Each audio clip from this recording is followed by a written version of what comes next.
Innal hamdalillah nahmaduhu wa nasta'inuhu wa na'udzu billahi min syururi anfusina wa min sayyiati a'malina.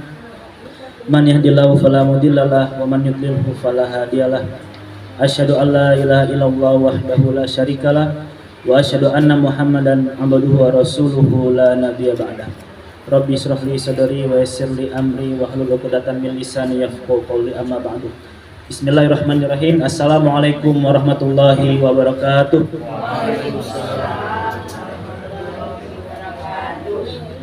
Alhamdulillah, puja dan puji syukur kita panjatkan kehadirat Allah Subhanahu wa taala atas nikmat yang telah Allah berikan, yaitu berupa nikmat kesempatan, nikmat kekuatan, nikmat kesehatan, sehingga kita semua keluarga besar, ikatan keluarga besar Gorontalo ini dapat berkumpul untuk melaksanakan halal bihalal atau silaturahim bersama pada hari ini dalam keadaan sehat walafiat. Maka kita ucapkan bersama alhamdulillahirabbil alamin. Dan tak juga lupa salawat serta salam kita kirimkan dan kita aturkan ke baginda kita Rasulullah SAW yang telah membawa kita dari zaman kegelapan menuju zaman yang terang benderang seperti saat ini. Dan semoga kita termasuk umatnya yang mendapatkan syafaat beliau di hari kiamat kelak. Amin amin ya rabbal alamin.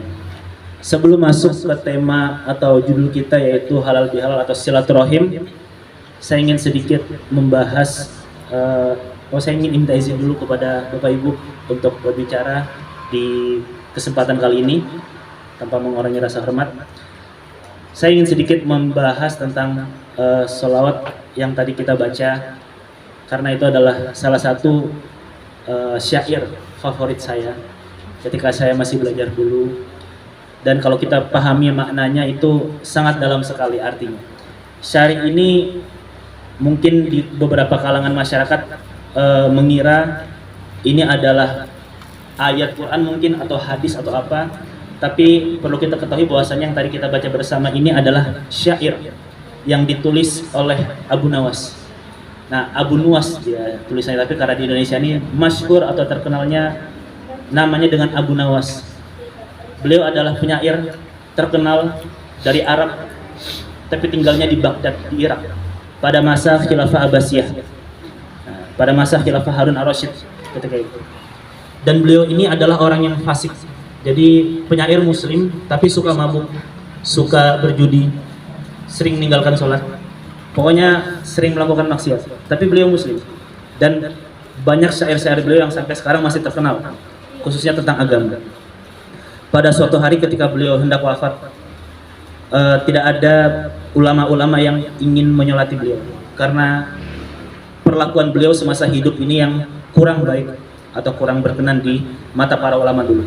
Khususnya yang terkenal waktu itu sangat menolak untuk menyolati beliau itu adalah Imam Syafi'i atau mazhab Syafi'i, pendiri mazhab Syafi'i yang kita kenal sampai sekarang menjadi mazhab terbesar di Indonesia, negara kita.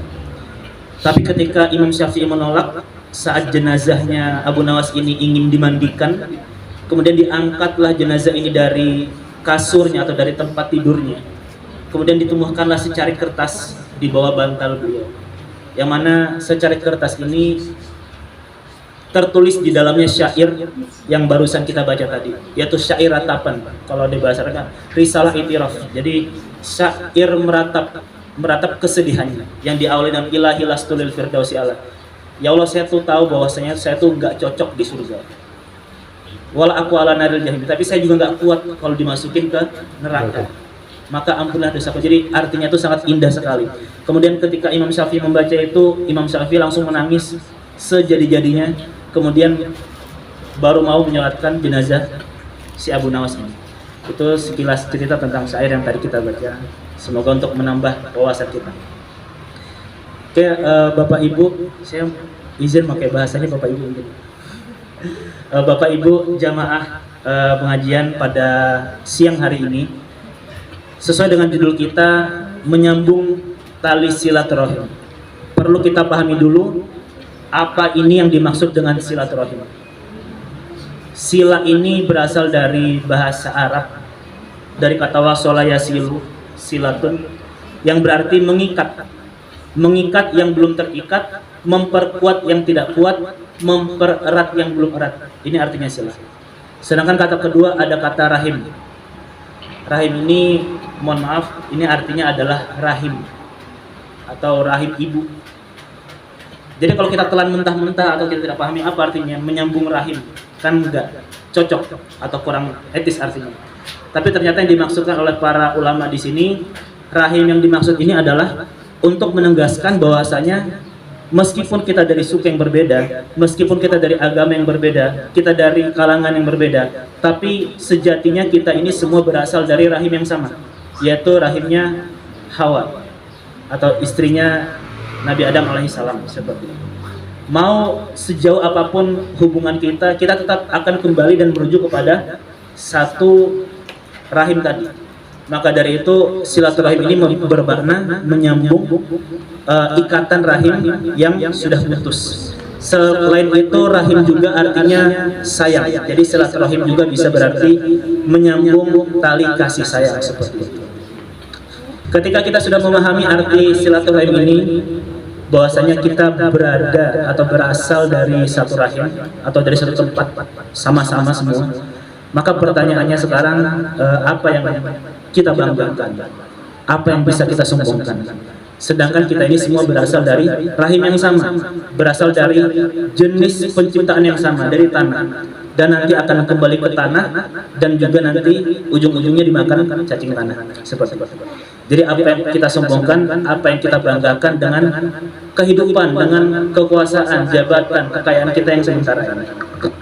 Maka ketika kita sudah memahami itu, hilanglah rasa sombong, hilanglah rasa angkuh, akhirnya lembutlah hati, pudarlah rasa sombong itu, sehingga kita bisa menyambung tali silaturahim seperti itu. Maka dengan diadakan pengajian ini secara tidak langsung, Bapak Ibu, kita sudah melaksanakan tali silaturahim.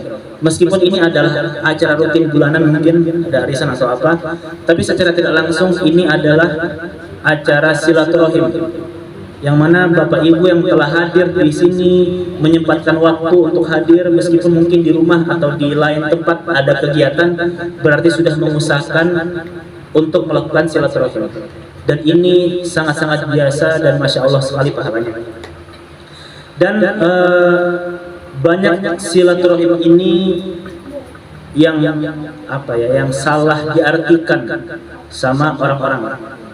Jadi dianggap oh cukup dengan menelpon, cukup dengan video call. Tapi kalau bisa kita kunjungi selama masih di satu daerah, begitu kan. Apalagi sekarang sudah zaman medsos, yang mana dulu mungkin Bapak Ibu sebelum Lebaran kalau mau minta maaf datang ke rumahnya. Tapi sekarang karena capek mungkin akhirnya mudah ya, tinggal ngechat gitu kan. Mohon maaf ya batin dan lain-lain. Akhirnya sudah chat kok. Jadi inilah penyakit dari mudahnya bermedia sosial. Akhirnya hal-hal wajib atau hal-hal yang menjadi kultur yang bagus itu sedikit demi sedikit runtuh. Alhamdulillah bentuk pengajian kali ini adalah salah satu hal dan kultur yang baik yang masih bisa kita pertahankan bersama sebagai bentuk menjaga tali silaturahim tadi. Karena kenapa kita harus menjaga tali silaturahim? Karena kata Nabi Shallallahu Alaihi Wasallam, mau sebesar apapun pahala kita, mau sebaik apapun amal ibadah kita, tapi kata Nabi la yadkhulul jannah, tidak akan masuk surga qati'ur rahim, orang yang memutus tali silaturahim, orang yang tidak mau menyambung tali silaturahim. Ini akan diputus, akan dihapuskan amal-amalnya, akan dihapuskan pahala-pahalanya jika kita tidak mau menyambung tali silaturahim kepada saudara-saudara kita. Maka dari itu, ketika Bapak Ibu sudah meluangkan waktu untuk sampai ke tempat ini, di luar mungkin adik-adik di rumah masih mau nonton, apalagi hari Ahad ya, hari Minggu banyak film kartun di film, tapi masih mau mampir ke sini, ikut bapaknya, ikut ibunya. Itu sangat Masya Allah sekali. Ibu-ibu mungkin yang pagi ini banyak masakan yang harus dimasak, banyak tontonan yang harus ditonton episodenya biar gak ketinggalan. Nah itu meluangkan waktu di sini itu sangat Masya Allah sekali, sangat ngelepes sekali untuk kita semua. Tapi Bapak Ibu banyak di masa sekarang ini yang salah mengartikan silaturahim, atau silaturahimnya ini tidak tepat, karena banyak silaturahim mereka menganggap ya udah kumpul bersama, ketemu, itulah silaturahim. Tapi tidak tahu di dalamnya ini apa yang dilakukan, apa yang dibahas. apa yang diperbuat. Ini banyak, ini adalah salah satu bentuk silaturahim yang kurang tepat yang sering terjadi di masa sekarang, khususnya di anak-anak muda zaman sekarang. Bahkan silaturahim sampai meninggalkan sholat. Banyak kemarin terjadi buka puasa bersama, gitu kan. Reuni SMA, reuni SMP dengan alasan silaturahim, menjalin ukhuwah, mempererat ikatan yang telah lama putus. Tapi ternyata karena waktu maghrib yang singkat, akhirnya sholatnya terlewat, isyanya terlewat, tarawihnya terlewat. Silaturahim ini sunnah, tapi meninggalkan yang wajib. Jadi itu juga tidak bisa. Jadi ketika kita melakukan silaturahim, kita juga tetap harus menjaga kewajiban-kewajiban yang telah ditetapkan oleh Allah Subhanahu wa taala. Seperti itu Bapak Ibu sekalian. Maka Masya Allah sekali masyarakat Islam khususnya di Indonesia ya, itu banyak sekali kegiatan-kegiatan yang itu mendatangkan silaturahim, seperti Maulid Nabi, seperti Yasinan. Jadi kita masyarakat Muslim di Kota Malang juga yang saya lihat ini, kayak setiap malam itu ada bapak-bapak di kompleks saya yang mengadakan Yasinan, ada yang mengadakan pengajian. Ketika Maulid kemarin, setiap masjid ramai dengan acara Maulidnya masing-masing. Isra Mi'raj, tablik akbar, belum mengantar rombongan haji. Itu di pondok saya, di tempat saya nggak pernah dilakukan. Tapi kayak saya selalu mengatakan, ketika kamu menganggap ada ulama yang mengatakan itu bid'ah dan lain-lain, sekarang itu semua kacau gitu ya. Apa-apa dikatakan bid'ah, nggak boleh. Padahal dengan kita mengadakan Maulid Nabi, mengadakan Yasinan, kita di dalamnya bisa bertemu satu sama lain, mengenal. Mungkin di lain waktu kita nggak punya kesempatan untuk ketemu, kayak mungkin Bapak Ibu di zaman sekarang mungkin ada yang hari ini baru ketemu setelah 1 bulan, setelah 2 bulan, atau setelah bertahun-tahun mungkin hari ini baru bisa ketemu lagi. Inilah manfaat kita punya banyak acara yang tadi saya sebutkan tadi, seperti Maulid Nabi, Isra Mi'raj. Jadi kita niatkan untuk menyambung tali silaturahim seperti itu. Maka dari itu silaturahim juga harus dengan cara yang baik. Jangan sampai caranya tidak baik, jangan sampai kita niatnya silaturahim tapi malah mendatangkan dosa-dosa yang lain. Maka ketika ada terjadi kasus seperti tadi, apa yang harus kita lakukan? Karena akhirnya ketika kita tidak bisa menghindari itu, maka ulama fikih mengatakan darul mafasid muqaddamun ala jalbil masolih. Menghilangkan keburukan itu lebih baik daripada mendatangkan kebaikan.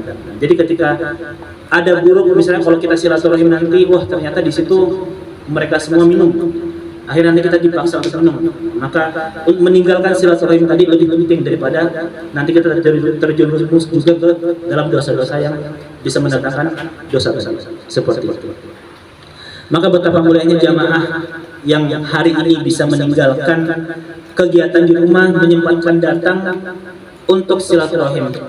Maka kita ini semua yang ada di tempat ini adalah orang-orang yang telah dipilih oleh Allah Subhanahu wa taala.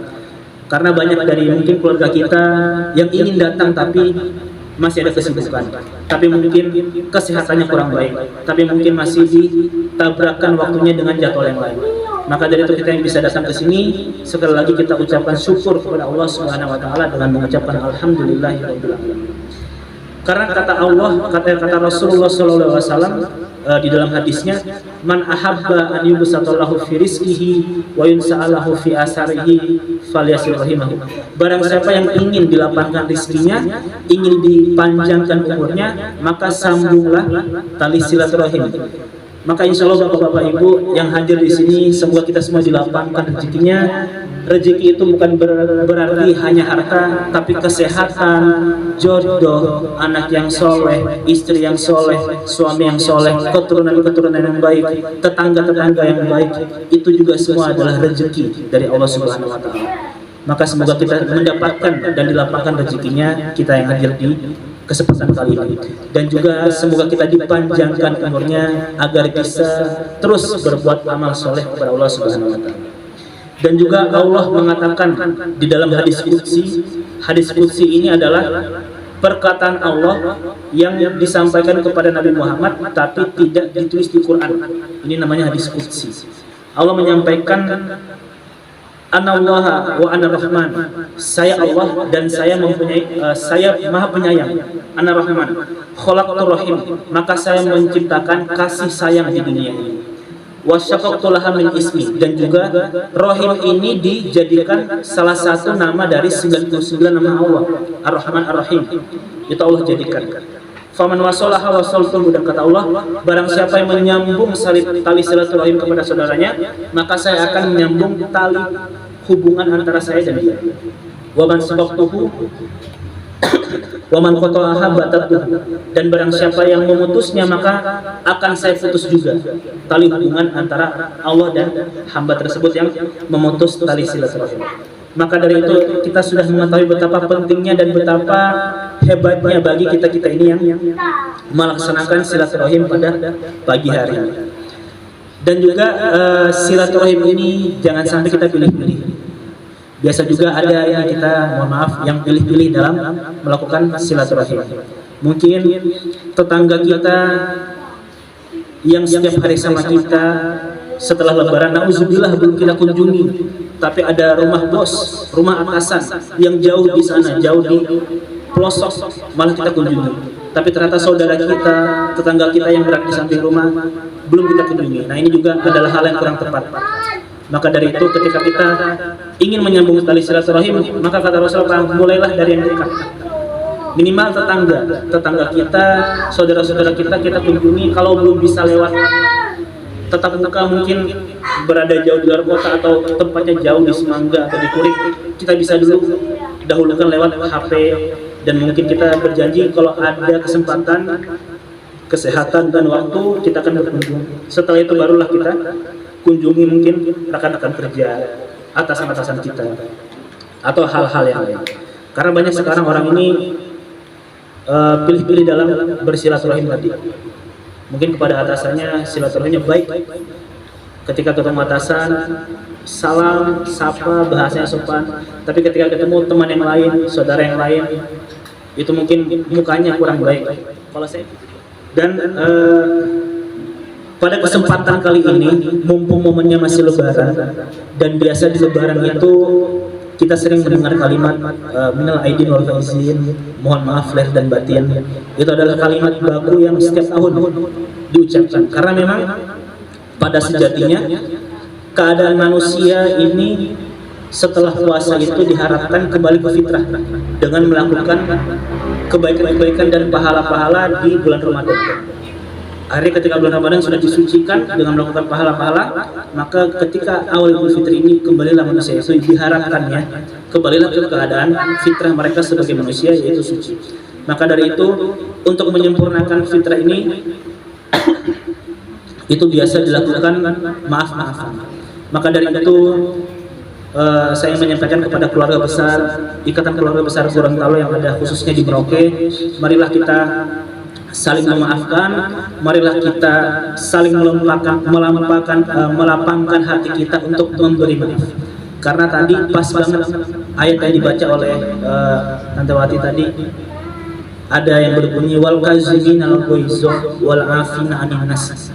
Dan ciri-ciri orang yang bertakwa itu adalah orang-orang yang berhasil menahan amarahnya dan memberikan maaf sesama manusia. Jadi jangan dikatakan orang itu sholatnya banyak, orang itu pintar ngaji, orang itu ngajinya hafal 30 juz, tapi ternyata tidak mau memaafkan, tidak mau menyambung tali silaturahim, tidak mampu menahan amarah. Maka sia-sialah hafalannya, sia-sialah sholatnya, karena dia tidak bisa mengaplikasikan arti dari sholat itu, arti dari hafalan Quran yang dihafalkan, atau arti dari bacaan Quran yang dia baca tadi. Maka dari itu, kita benar-benar di momen lebaran ini kita manfaatkan untuk saling memaafkan. Mungkin ada salah kata, perbuatan dari orang-orang yang lebih tua dari kita, atau mungkin dari anak muda yang lebih muda daripada orang tua, salah perkataan, salah perbuatan, atau mungkin kesalahpahaman. Kadang kan manusia itu terlalu cepat mungkin mengambil kesimpulan. Ketika chatnya telah dibalas, wah ini orangnya sudah lupa, sudah cuek. Atau mungkin lupa dibalas sama orang tersebut, oh ini orangnya sudah cuek. Atau mungkin kemarin nggak sempat datang ke rumah pas lebaran, wah ini sudah lupa nih sama kita. Nah, jadi mohon kita sama-sama memaafkan di momen kali ini, kita kosongkan hati kita, kita lapangkan dada kita untuk memberi maaf kepada orang-orang tersebut. Karena kata Rasul, silman qata'aka, menyambung tali silaturahim itu sangat gampang. Tinggal datang, jabat tangan, maaf-maafan, selesai. Tapi yang paling susah dari tali silaturahim ini adalah menyambung silaturahim yang sudah putus. Nah, ini yang lebih susah. Karena kalau putus itu pasti ada sebab yang terjadi, entah kesalahpahaman, entah perselisihan. Nah, ini adalah tingkat tertinggi dari silaturahim tadi, menyambung silaturahim dengan orang-orang yang sudah putus tali silaturahimnya dengan kita. Mungkin kita pernah punya tetangga dulu sekali, 10 tahun, 20 tahun yang lalu. Wah, ini saya pernah berselisih, akhirnya pindah rumah.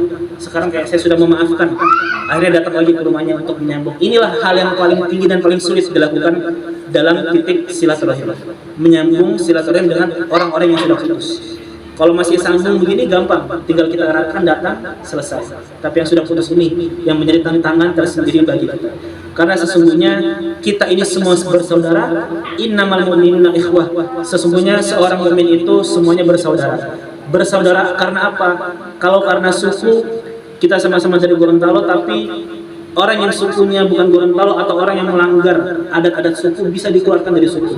Kalau bersahabat karena jabatan, ketika jabatannya sudah masuk, tidak akan bersahabat lagi. Tapi kita sini semua bersaudara, kata Allah, karena iman. Maka meskipun kita bukan satu suku, bukan satu darah, bukan satu komplek, bukan satu tetangga, tapi kita semua ini bersahabat dengan satu hal yang tak pernah pudar oleh zaman, yaitu keimanan kita, yaitu kata la ilaha illallah. Selama kita masih memegang kata la ilaha illallah dalam hati kita, maka kita semua masih menjadi sahabat, masih menjadi saudara sampai nanti ajal yang memisahkan. Mungkin itu saja yang ingin saya sampaikan pada kesempatan kali ini. Kurang lebihnya saya mohon maaf jika ada kesalah kata dan perbuatan. Jika ada yang benar maka itu datangnya dari Allah, dan jika ada yang salah maka itu datangnya dari saya sendiri.